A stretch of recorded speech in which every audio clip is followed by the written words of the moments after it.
É muito mais fácil, né, para o poder público, muitas vezes, punir um crime de opinião de um cidadão comum que não quer briga com ninguém, né, é indefeso, está ali, paga suas contas, cumpre a lei, aí de repente fala uma bobagem, alguém vai lá e vai para cima, né? Ou se irritou, perdeu a noção, foi lá e quebrou, entrou, invadiu, quebrou.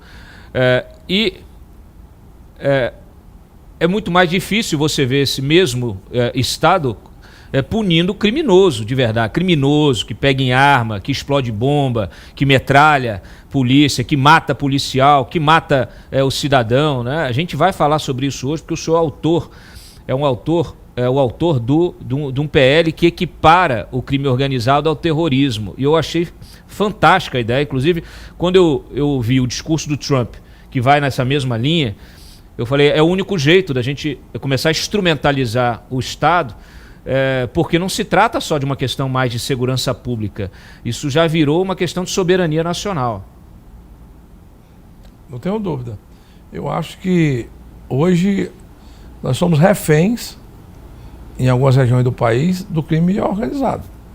O que aconteceu recentemente no estado do Ceará é estarrecedor, né? Você ter cidades impedidas de se conectar, né, com o corte total da internet, tem empresas sendo extorquidas e falindo e fechando suas portas, impossibilitadas de operar num país que defende o livre mercado, a livre iniciativa, vê um porto do Pecém, por onde saem e entram, né, os produtos, tanto do Nordeste como do Ceará, sendo ilhado, sem conexão.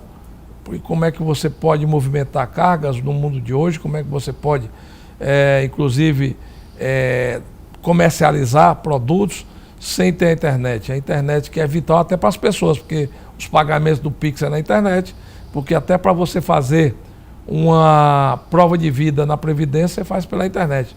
E hoje você está sendo impedido de fazer isso. Então, eu acho que é preocupante o estágio que nós chegamos. Mas fora isso, o direito à vida, que é essencial.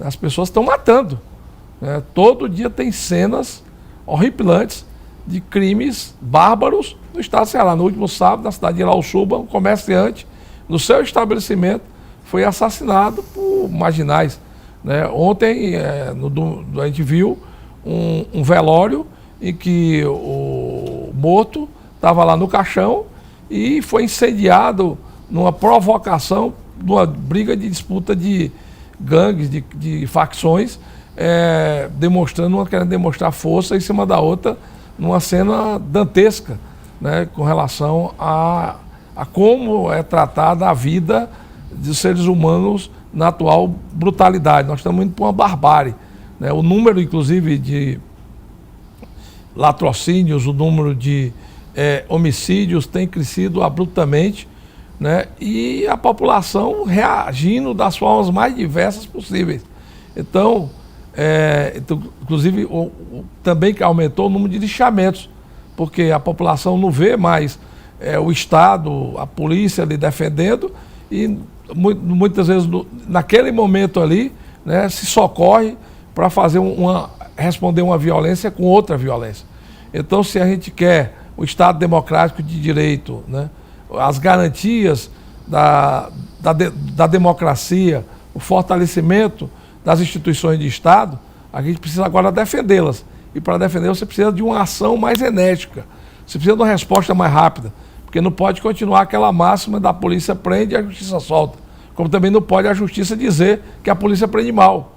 E no que eu vi nos debates que eu participei, foi exatamente os setores repressivos, principalmente as polícias, reclamando das omissões da lei, né, e que muitas vezes protege mais o marginal do que o próprio policial que está ali em nome do Estado, em nome da sociedade, para nos defender, né, e tendo que ir para a corregedoria, tendo que responder por algumas atitudes do combate ao crime organizado, que assume uma postura hoje, inclusive, de controle em algumas áreas do país. Então, contra tudo isso, nós estamos fazendo essa tipificação dos crimes contra a comunicação, né, a internet, dos crimes contra o controle de Estado, né, de regiões, dos crimes de substituição dos serviços concessionários de Estado, onde a água, a energia, a comunicação, tudo isso passa a ser cobrado pelas organizações criminosas. Nós estamos constituindo um entendimento em que isso se dá como um crime tipificado no terrorismo, e com isso nós vamos ter a condição, tanto para a justiça agir com mais rapidez, porque você diminui as esferas judiciais, você acaba com indulto, você acaba com fiança, você acaba com custódia, e tudo isso facilita a manter preso aquele marginal. E, por outro lado, também você dá condição para que a polícia possa, inclusive, fazer um trabalho de percepção, né, com relação a ter a condição de, inclusive, na questão preventiva, tomar decisões, né, e impedir que essas ações se concretizem na formação dos grupos, nas operações que são feitas muitas vezes para dilapidar o patrimônio privado e público hoje em dia, né, e com isso criar uma condição de enriquecimento ilícito. A concorrência hoje está desleal. O crime organizado, inclusive, participando de empresa, o crime organizado, inclusive, quebrando empresas que trabalham para pagar impostos e gerar emprego de forma lícita e legal, e o crime agindo exatamente, né, da forma da violência, se protegendo e provocando, inclusive, um desequilíbrio, uma desigualdade entre quem é correto e mantém as suas empresas e trabalha com honestidade, com quem age legalmente e, com isso, tendo a facilitação das ações criminosas. A gente tem debatido muito aqui, inclusive colocamos aí na tela o teu projeto de lei para que as pessoas possam identificar. Quem quiser, a gente tem inclusive a nossa matéria, a gente fez uma reportagem sobre isso no site, está lá no site, e o documento também está disponibilizado. Pode abre um pouquinho mais. Então tá aí, olha, ele altera a lei antiterror de 2016, que foi muito debatida na ocasião. Havia ali uma intenção de se enquadrar até esses movimentos, né, ditos sociais, né, MST e afins, e aí a esquerda conseguiu retirar esses itens do texto. Aí foi aprovada uma lei que é uma lei bem precária, é uma lei muito restrita. Agora não. Agora sim. Agora esse texto, ele vem com o espírito, pode ir baixando aí, que a gente põe lá na justificativa, nos artigos lá da justificativa. Por quê? Porque o que essa gente faz, tá aí, ó, segura aí. O que essa gente está fazendo, o que esses criminosos fazem, é puro terror. Inclusive, se você for olhar o conceito do terrorismo, é justamente isso. Eles vão lá, tacar fogo no ônibus, está causando pânico social, terrorismo. É um método.